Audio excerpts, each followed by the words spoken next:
Hello, everybody. Welcome to another exciting episode of Jimmy's Jambox. We're here. We're back at it again, and we're going to get on into it. But before we do, as always, please make sure to like, subscribe, push all the buttons, do all the things. You know, I don't know where they are, but you do, and I trust you. And with that being said, here's a quick word from our sponsor. Organic herbs and botanicals, skincare and edibles, wellness for body and mind. The Brothers Apothecary. Fine teas and remedies. All right, thank you all so much for watching. Again, shout out The Brothers Apothecary. Make sure to click the link below and go check them out. Guarantee you're going to like it. And make sure to use code JAMBOX for 20% off and a free gift. And with that being said, let's go ahead and get on into it. Here is today's guest. Hi there, I'm Machado Magiga, multi-instrumentalist. Hello. Thank you so much for joining us. Why don't you tell us a little bit about, who you are, where you're from, what you do, give us that Tinder profile of your involvement with music. Okay, well, I am a multi-instrumentalist. I'm from Portland, Oregon. I've lived quite a few different places, but for the most part, have lived in the Northwest. I play a wide variety of music. I think if I was to categorize it, it's mostly jazz, electronic music, and hip-hop, with some lo-fi incorporated into it. Background-wise, I've studied classical music, I've studied jazz, I've had a few garage bands, I've played behind people, I've been a front man, I've produced for people, composed, worked on podcasts, pretty wide variety of musical things and avenues. Yeah, I was checking out some of your stuff, and you've got quite the catalog for sure. Yeah. I'm curious to know what got you started in music initially. I've always had it around the house. I think when I was as young as 2 years old, there were instruments lying around. I started on bass and played bass and guitar and keyboard and sang in choirs. I had quite a bit of just early beginnings for music. There was music playing around me constantly, multiple styles of music. I was encouraged to play along to music, sing along to music, and so it's always been a part of my life. It was not necessarily my career path until I was in my 20s, but it's always been there, and it's just kind of felt normal. Okay. And was anybody else in your family musical growing up? Are your parents or grandparents or anything like that? Or are you the first generation of active musician? In terms of being a professional musician, I'm for sure the only one. My father was kind of a hobbyist, played guitar, bass, keyboard, and was really interested in classic rock and funk and hip hop. And my mom fancied herself a singer, not really a professional singer, but sang in church and sang just around the house. Okay. So I was encouraged to sing by my mom, and I think I was encouraged to play instruments by my dad. Gotcha. Well, it's cool you at least had the encouragement back there. And it sounds like, it was at least around you pretty full time in some capacity. Yeah, I would say at least music was around me. Yeah, very much so. And then we have a couple foundation questions we check in with everybody on. So just to keep in true with the format, this first one, it's one we ask early, it's one we ask often, and it's definitely a crowd favorite. What was the first album you ever bought with your own money? I think it was Demon Days by the Gorillaz or American Idiot by Green Day. Okay. So Demon Days is definitely one of my top 3 favorite albums of all time. I'm a big fan of that. So I support that being it. For sure. What made you want to go for those? I was in everyday music, and I just remember I'd heard Feel Good Inc. a million times on the radio. And I had a lot of albums at that point, but I never bought them with my own money. And I think it was just the first one that came to mind. I can't remember. I think I bought both of them at the same time. Oh, gotcha. Technically, I got one or the other one, but both of those, I actually bought American Idiot because I'd heard Canadian Idiot, the Weird Al song. Okay. And so, yeah, weirdly enough, I think those were the 2 first purchases. Hell yeah, that's awesome. And then what was the first live show you ever went to that was one you wanted to go to? So you saw that, the show was happening, you got tickets and you went to it. I went to see U2 and Kanye West, a weird combo. Okay. It was Kanye West opening for U2, and this was in 2004. So Kanye West was not popular at all. It was just kind of, he'd just released an album and had been doing a bunch of things behind the scenes. But Yeah. I think my dad wanted to go to see U2, and I wanted to go to see Kanye West because I'd seen him in Dave Chappelle's Block Party. Yeah. I think the same year. So I guess that was technically a joint decision between my father and I to go to that concert. But in terms of like a concert, I mean, I've seen lots of like in-town shows. Yeah. But they weren't ticketed. It was just kind of, here's music happening. Yeah. Well, I bet that was still an experience though, for sure. Like, yeah. I mean, I don't know if you'll never see that ever again. No, definitely will not see Kanye and U2 in the same bill. Yeah. Although I've noticed recently we're getting a lot of like hybrid bills. Oh, sure. I mean, there's the Sting and Shaggy combination. I hadn't even heard about that. Yeah. So, Sting was touring with Shaggy for years in like the mid teens, basically. Oh, interesting. I don't think it's happening anymore, but yeah. No, I recently heard about one. I talked about this on another episode, but I'm gonna bring it up again because it hasn't happened yet in real time. Red Hot Chili Peppers are touring with Ken Carson. Okay. Who's like if you're not familiar, like an auto-tune like rap and trap artist. Okay. And I never expected that like realm of music to like exist together, especially like Red Hot Chili Peppers. Like, it's unusual combos. I mean, I was touring with Portugal the Man last year, and after I hopped off of tour with them, basically this last like early winter, January, February of this year, they toured with this band called, what is it? Why am I not remembering the name? They toured with a really cool like brass band. Oh, cool. And man, I'm trying to think of who it was too, because I usually pay attention to like where they're going. Yeah, I don't know why I'm blanking on the name. I think it was I want to say Smack Talk, but that doesn't sound right. For some reason, I'm completely blanking on the name. But it's one of my friends is in the band, so I don't know why I'm forgetting. That's all right. Yeah. I mean, either way, that feels a little more on brand for them, because I feel like they are kind of they touch a few different boundaries of music to begin with. But that's cool. You also got to tour with the Portugal the Man. That's a pretty interesting experience. Yeah, I mean, I guess they're from here now, so like they're a little more accessible. But that's still an experience for sure. Yeah, I mean, they're from Alaska, but they've been here for more of their life than Yeah. I used to work at Guitar Center. Yes. And I got to like sell some equipment to their bassist and hang out with him for a little bit one time, and that was actually a pretty cool experience. Oh yeah, Zach. Yeah. He's really cool. Also, the band's Snack Time. Snack Time. That's a good name. Completely forgot. I was saying Smack Talk. I don't know why I was saying Smack Talk. I'm sorry if Raha Lee sees this, because he's the band leader. He's a good friend of mine.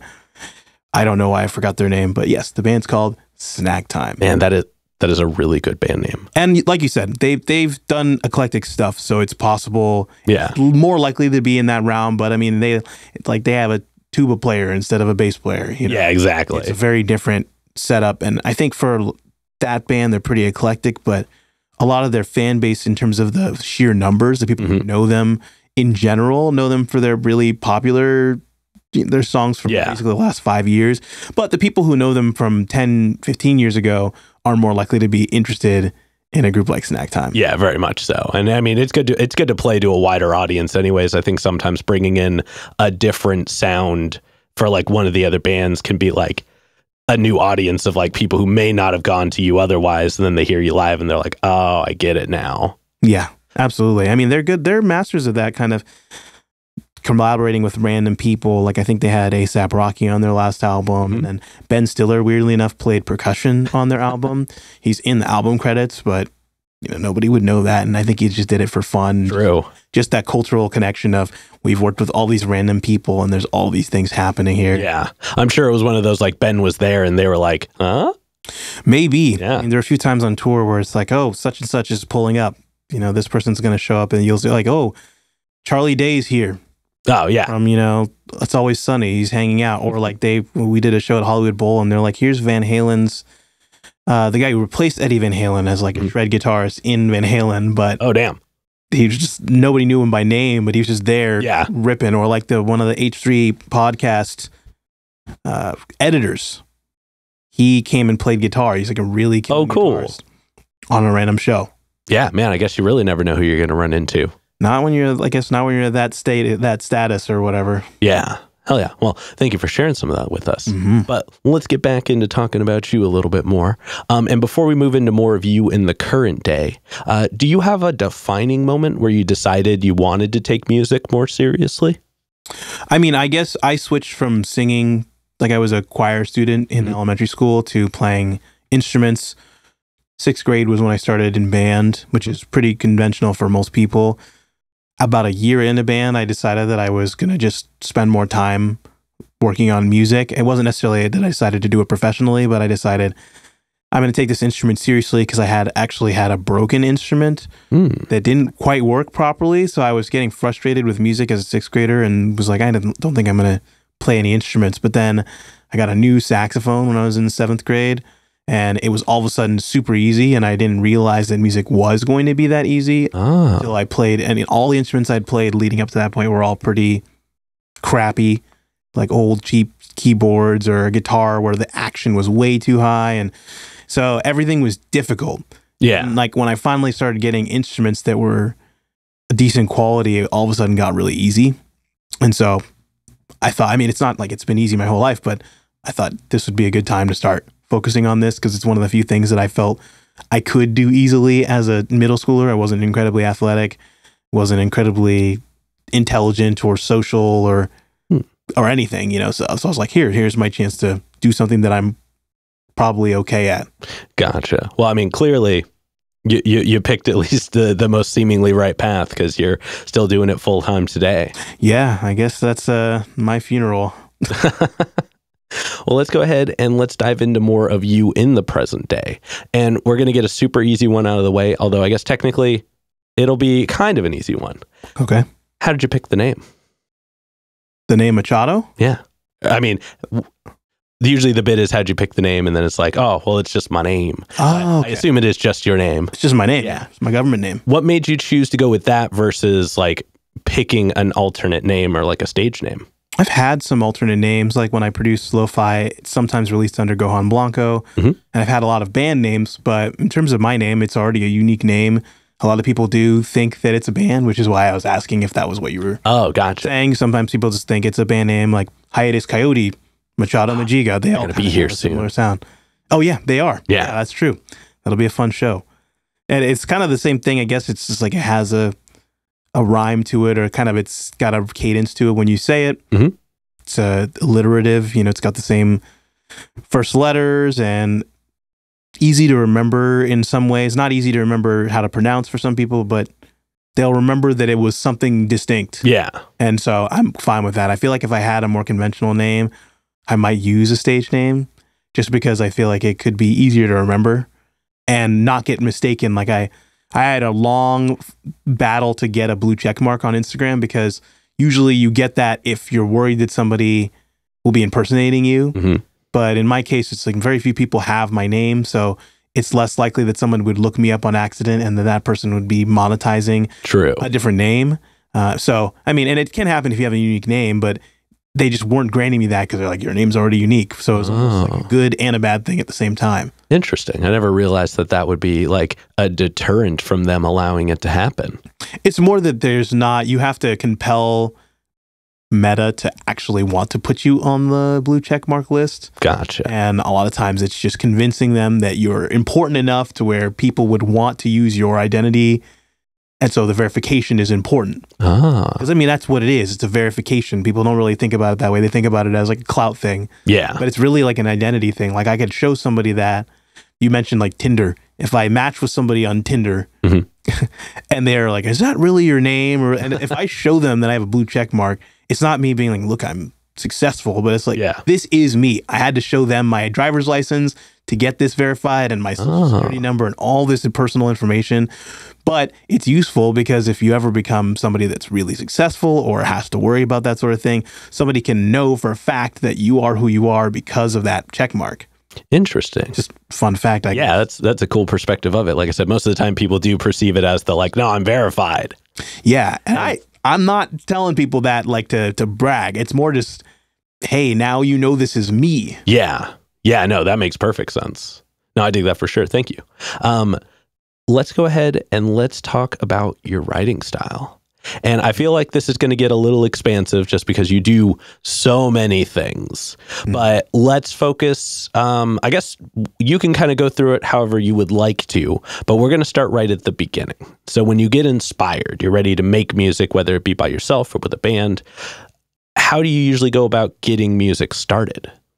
I mean, almost all the time now, if I'm inspired to make music, I just hop on my computer, take a MIDI keyboard, and I play or sing or tap out some kind of idea. If I don't have the ability to do it by computer, I'll just do it in a voice memo, and then I'll take the voice memo later.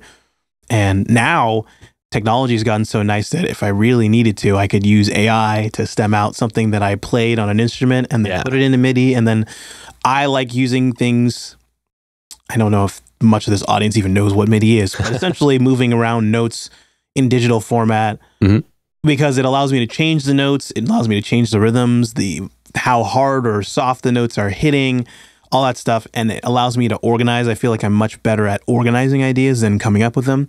So if I get an idea, it's almost like you trying to remember your dream when you wake up. Gotcha. Like I just get whatever I can down before my brain just has diarrhea. I lose it. And then I sometimes save that thing and go back to it. It could be a year later, it could be a month later, it could be the next day, later that day. And then I start to refine and fine tune that thing until I have a demo at the very least of what I think it's going to sound like. Sometimes I've been trying to write in different ways, so I'll do different things. But if it's just my default, I do that. Just a recap. Get the idea, get it out onto my computer, either save it or then start to edit it from there. Gotcha. And then when you're working with the bands that you're a part of, do you usually like come up with the idea first, bring it to them, and then flush it out? Do they bring ideas to you? Is it kind of a melting pot? How do you go about putting together stuff in a more like group structure? I only have one band that I would categorize as a band, and it's my band Atlas. And that's the only band where we will workshop ideas together. Pretty much every other project that I do, even if it's a band that's labeled differently, it's almost always a band that's led by me.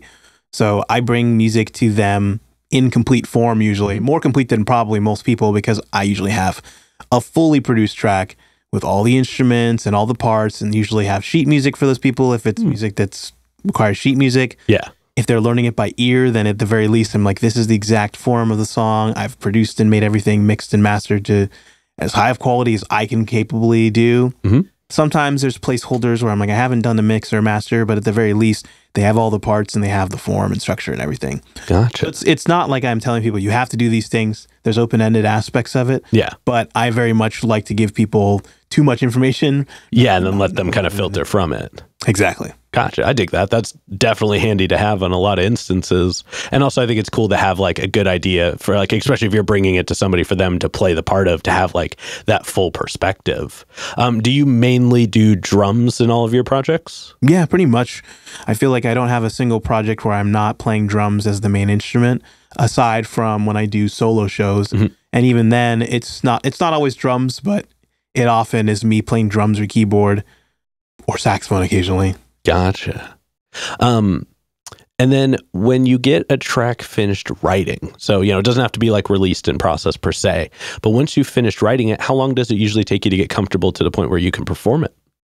It depends on the format, because like you said, there's a bunch of different types of projects that I have. If it's a solo show, that's usually the longest time it takes to get ready to perform, because I have to figure out how I'm going to fill all the gaps of things that I can't do live. Yeah. If it's in terms of a performance with an ensemble or like a band, usually pretty quick. I mean, if I finish a sheet music for a song or I finish a demo for a song, it's just however long it takes for everybody else to learn the music.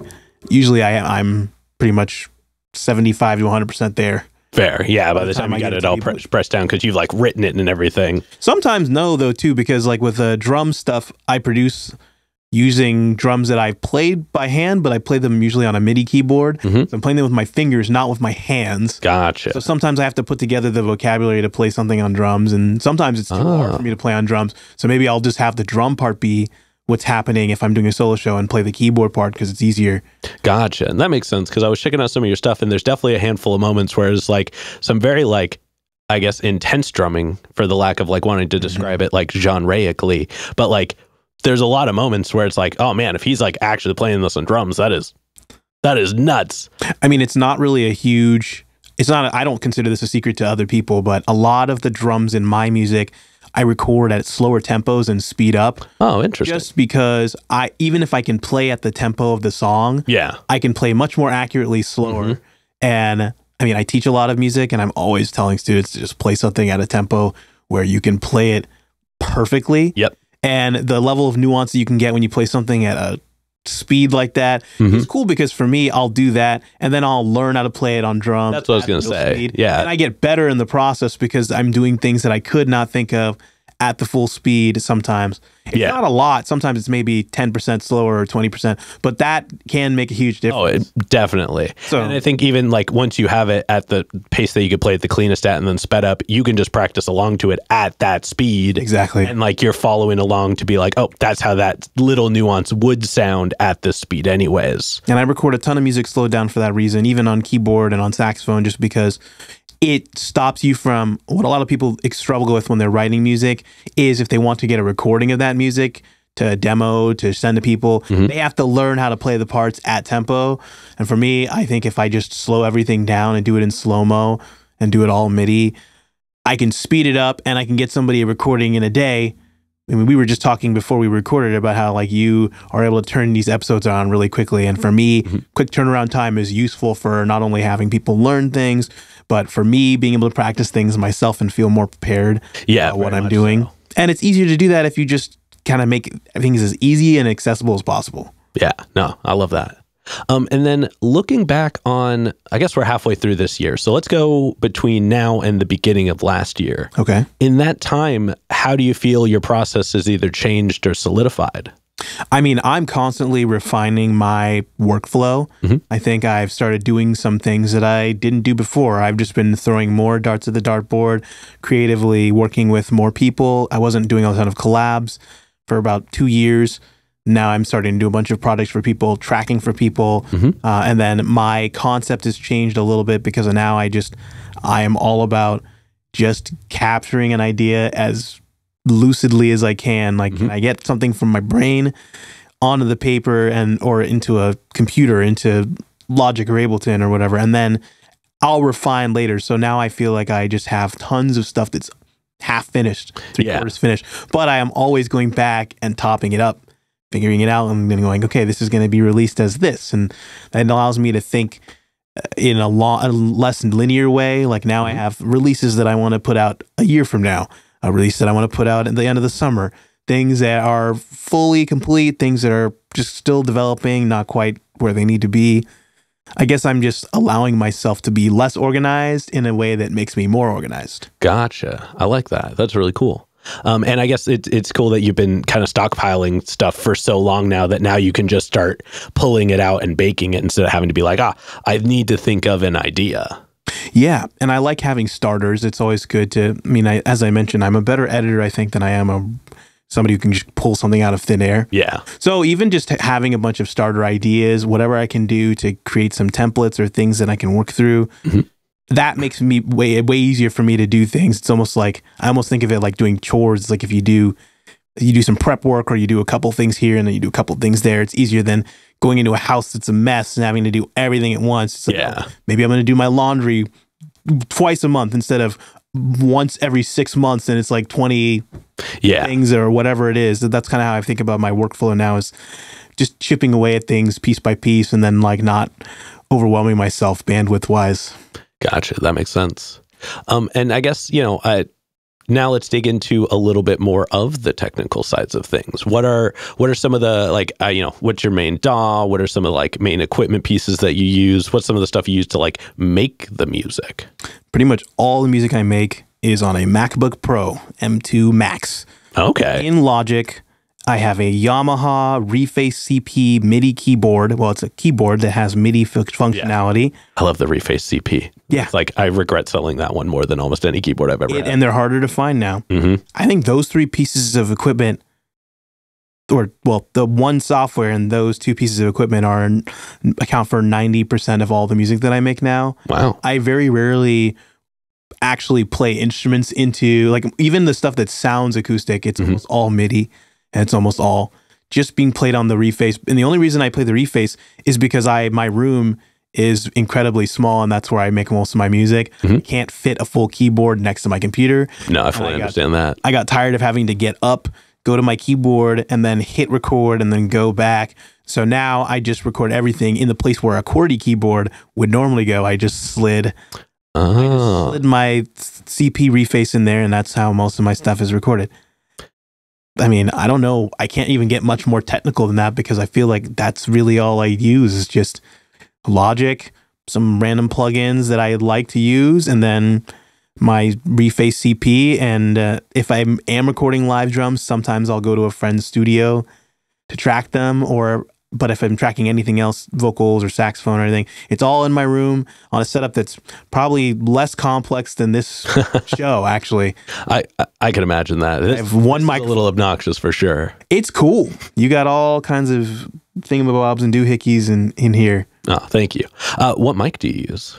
I just have it's a Shure SM7B. Okay. It is, not the simplest mic, but it's probably the next simplest mic. That is definitely the most, like, I think, versatile, not multi-$1,000 mic by the stretch of the imagination. I think I got it on sale for like $400, $350 or something like that, and I've used it for everything. I have a more expensive mic that I don't even use because it's too sensitive. Yeah, when you're in like a room that's not like overly treated, a more sensitive mic is usually more of a hindrance than it is a help. And I mean, I spend a lot more time just editing audio that's recorded on that rather than recording, because I got all these really fancy mics with an art grant a couple of years ago, and I don't even use them because, it just, you hear too many details that you don't want to be heard. Yeah. And when I'm in a really nice studio, they're great, but I'm very rarely in a really nice studio. I'm usually just at home in my bedroom.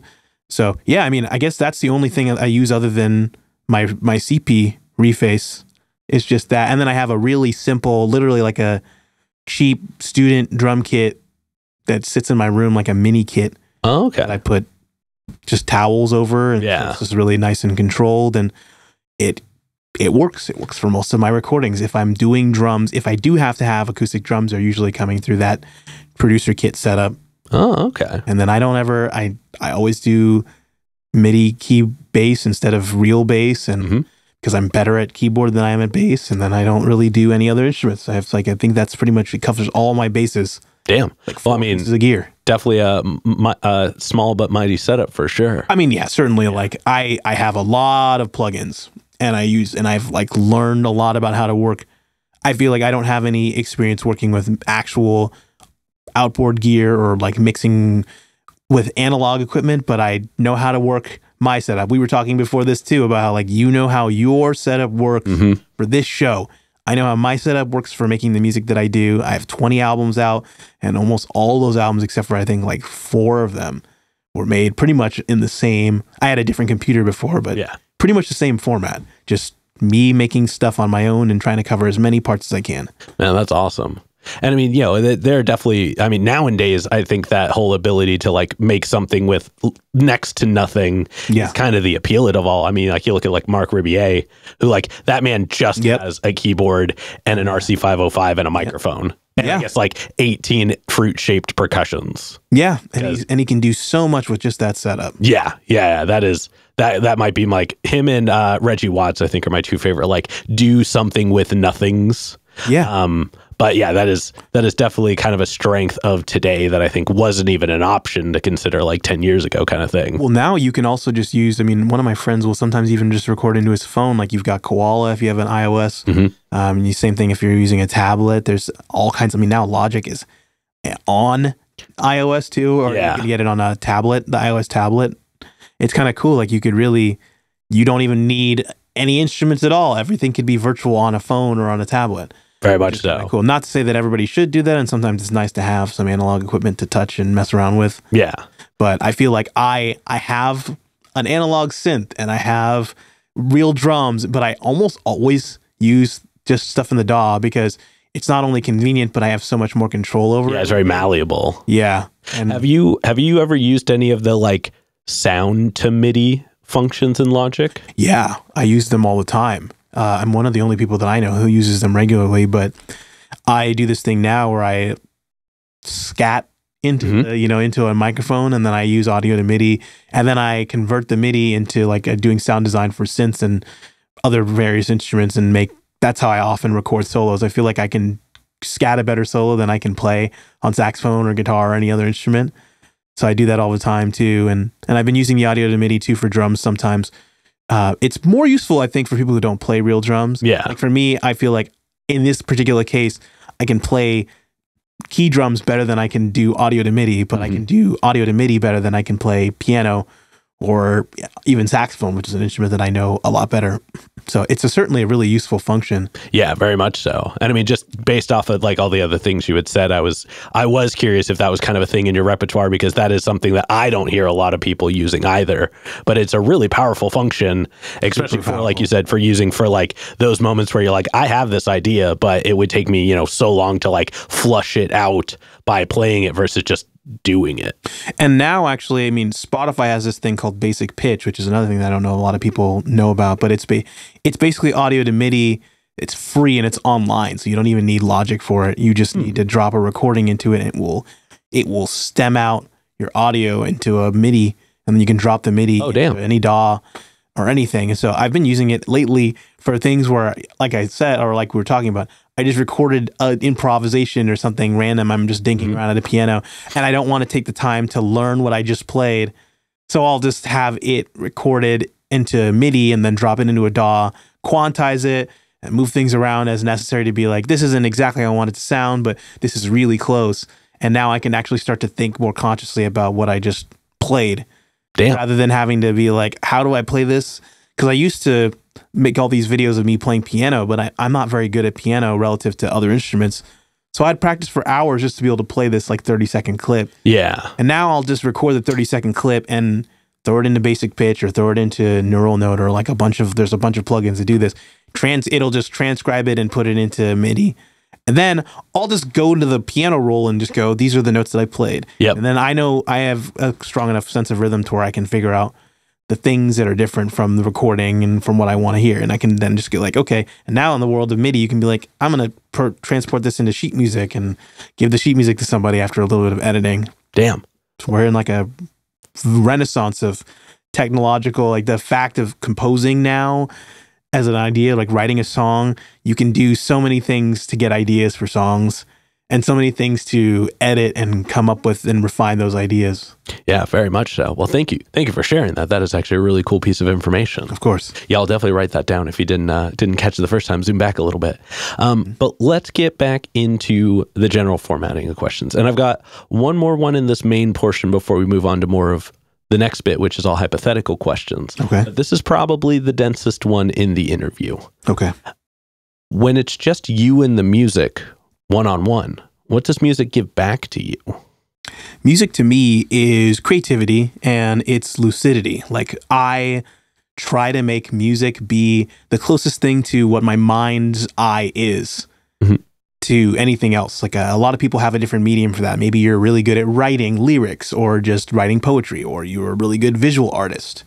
Most people, it's like they're trying to take these things that exist in a non-tangible format and make them tangible to where somebody could look at it or hear a thing and have an idea of what your mind is like. And everybody's minds are unique. I think my mind is its own thing.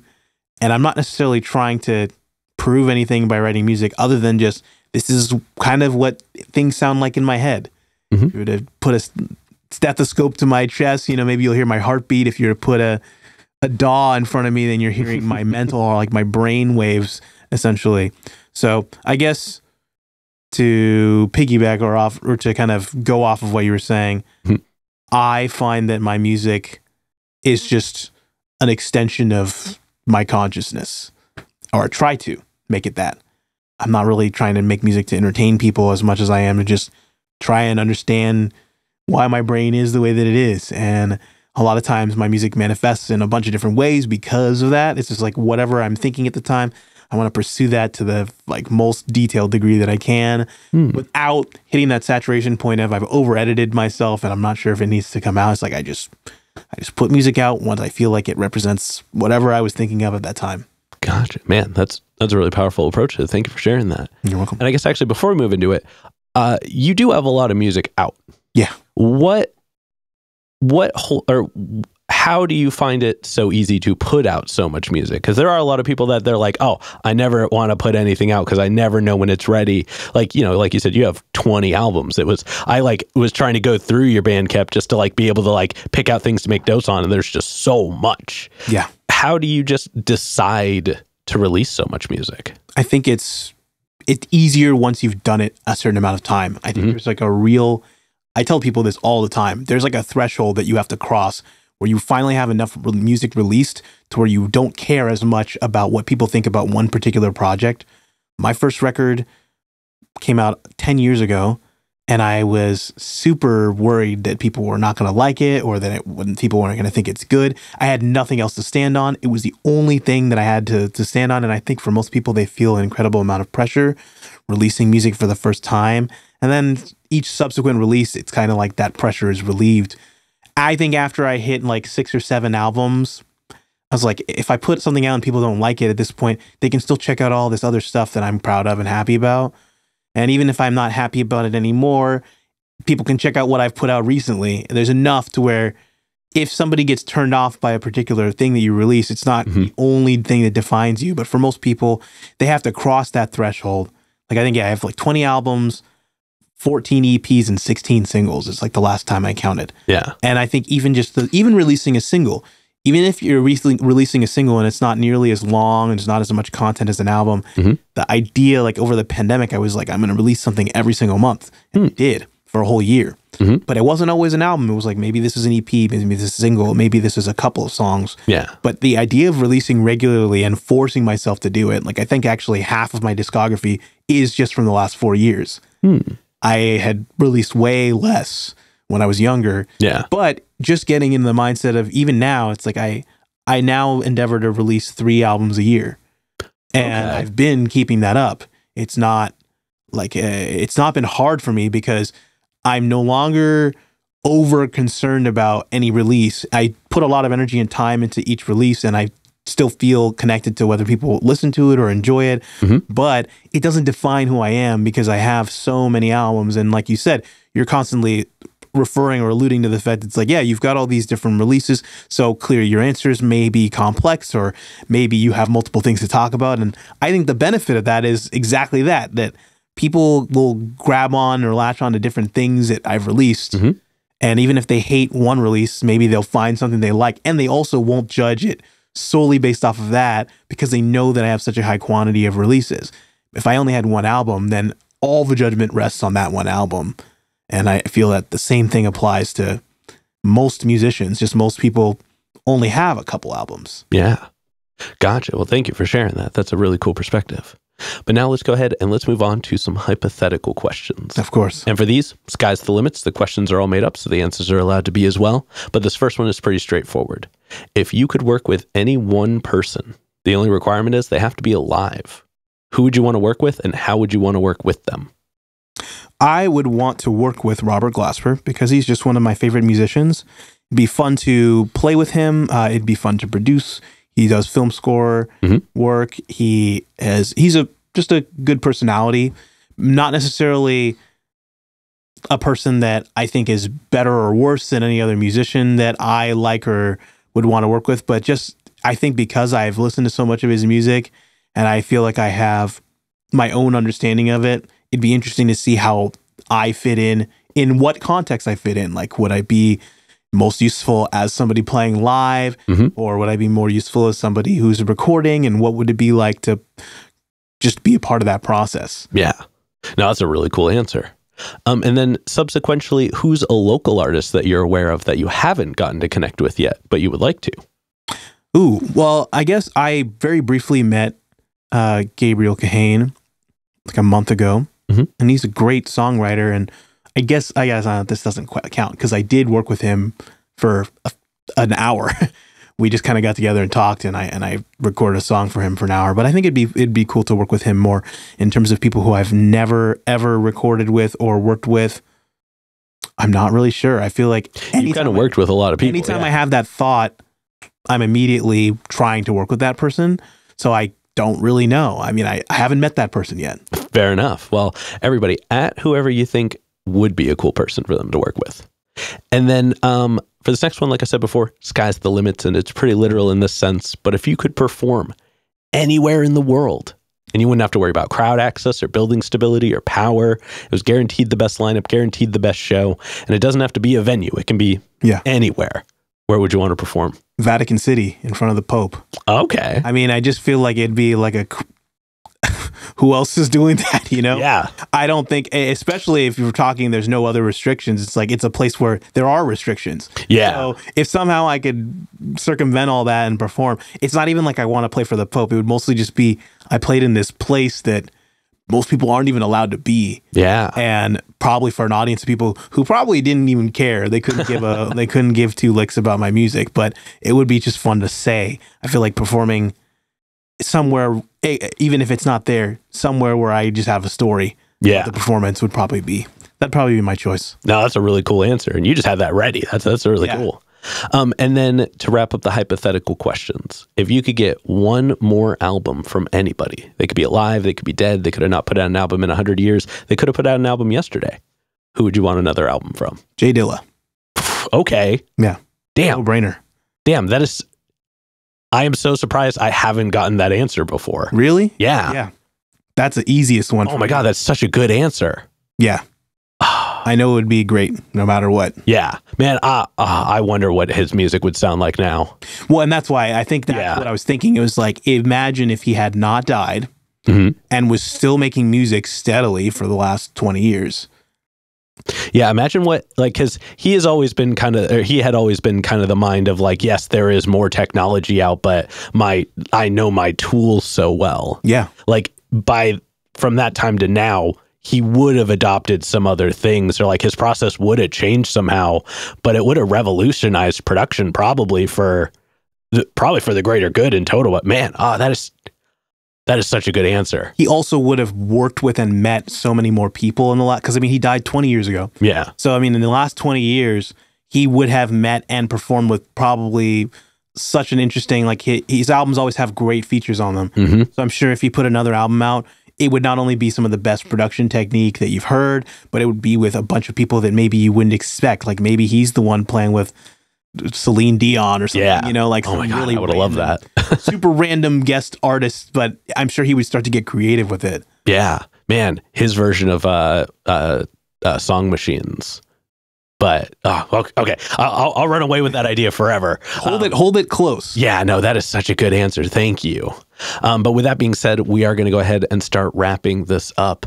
What can we look forward to between now and the end of the year? Well, I've already put out 3 albums, so technically I don't need to release any more albums this year, but I will. I have plans to release an album probably somewhere in the summer, and then another album that I'm recording next month that will be released probably in the fall by my group Double Dash, which I'm going to hopefully do a tour with. Oh, exciting. Then, I mean, I'm performing, if you're local to Portland, Vancouver, Metro, I'm performing all summer here. I don't have any plans to go on tour until the Double Dash thing, but I'll be playing all around. I post to my Instagram, I pin a post that has every show that I'm playing in any given month. Just look for that, and it tells you all the places that I'm playing. I am excited for a bunch of releases from friends of mine. Some of them I'm featured on, like my friend Omari Jazz and my friend Contour, Kari Lucas, that were releasing an album, I think sometime this year, and I was so impressed with that album. I couldn't even tell, like, had I not known what I'd tracked on, I would not know which songs I was playing on and I wasn't playing on, and I showed my best friend and he couldn't tell. That's awesome. I think that's always a cool idea when people are so good at incorporating the styles of the artists that they feature that you couldn't even tell where they are in the melting pot. But anyways, to keep going, those things, performances are happening this year, more releases are happening, and I'm just hoping to do a little bit more traveling, go to some more places so that more music communities are working with me, or that I'm willing to or able to incorporate. So if there's people out there in whatever city, Chattanooga, somebody in Timbuktu or whatever, let me know, if there's opportunities for me to actually, if I can afford to go to that place and work, then I'm trying to do that. So that's what people can look forward to. Oh yeah, more me. If we have any audience members in Timbuktu, please just leave a comment anyways. I would love to know that as well. But for this next one, go ahead and look straight at the camera. Tell everybody how they can find you. You can find me on Instagram at Machado Magiga, MachadoMijiga. You can also find me on Bandcamp, same thing, machadomagiga.bandcamp.com. You can also find me on my website, machadomagiga.com. Just learn my name. If you type it in, it'll take you where you need to go. Oh yeah, and it'll all have been on the screen while you're saying it and everything. Great. So for the people watching, they'll know how to, and for the people listening, you covered that as well. And then any other plugs, any other shout outs, anybody else you'd like to put on while you're on here? Well, we were talking about how I was also on a different show with Dan Cable. Oh yeah, and Dan Cable. Shout outs to Dan Cable. I have an episode airing, well, whenever this comes out, it will have been probably the week prior or several days prior, but it's airing on the day after we recorded this. So people who are interested, check out Dan Cable. And for Dan, I plugged my friend Mike Gamble because we had just gotten off of a tour from LA or in California right when we aired the episode. So I'm just going to shout out Mike Gamble again. I think he's somebody you should hop on or grab on the show. That name sounds familiar. I may have sent him a message already. You may have. And if for some reason you haven't, or if you did, I would recommend. He's a very creative person, and I would love to hear his answers to a lot of these questions that you asked. Oh, awesome. The few people who I think is like even more lucid and abstract than I am. So, oh yeah. Well, Mike, love to have you on the show. All right. With that being said, we've got one last question to go. But before we do, I'm going to steal the camera for just a second. Of course. As always, y'all, please make sure to like, subscribe, push all the buttons, do all the things. I don't know where they are, but you do, and I trust you. And when we're shout out to the Brothers Apothecary, make sure to click the link below and go check them out. Guarantee you're going to like it. And with that being said, the final question. And this is entirely up to your interpretation. But what is an album you feel is more on the obscure side? So it's a deep cut. It's one not a lot of people would know, but it's one you think everybody should know. That's a great question. I mean, I would say this album called Early Riser by Taylor McFerrin. It is an electronic album, but it spans a lot of different genres. If you don't know, Taylor McFerrin is Bobby McFerrin's son. Oh. He is really multi-talented, can play keyboards, great singer. It was kind of famous in the early 2000s, mid-2000s for beatboxing. Worked with Robert Glasper in R + R = Now, and produces for a bunch of people. Incredible producer, but I think Early Riser is one of my favorite albums that I always forget about for some reason. Just really cool sound design. There's a million albums. There's just so many albums out there. But it's just an album that I feel like, I don't know, maybe people won't care for it a ton, but I don't think anyone's going to strongly dislike it unless they're like super against electronic music, which I guess there are quite a few people who are. But it's not incredibly aggressive or intense. Yeah. It's also not overly sort of ambient or anything either. It's got a good amount of activity and got a lot of features, like Emily King is on the record and Thundercat's on the record, like a bunch of random people are on the record. Damn. Well, this is one I haven't heard. 2013 over Early Riser. You got to check it out. Yeah. Well, thank you for that recommendation. I'm actually super excited for that. Yeah. All right. But with that being said, we're going to go ahead and get up on out of here. Thank you so much for joining us today. Thank you for having me. Yeah.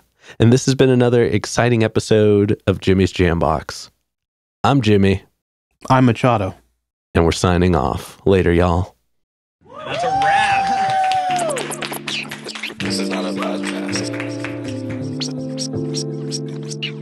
This is a show.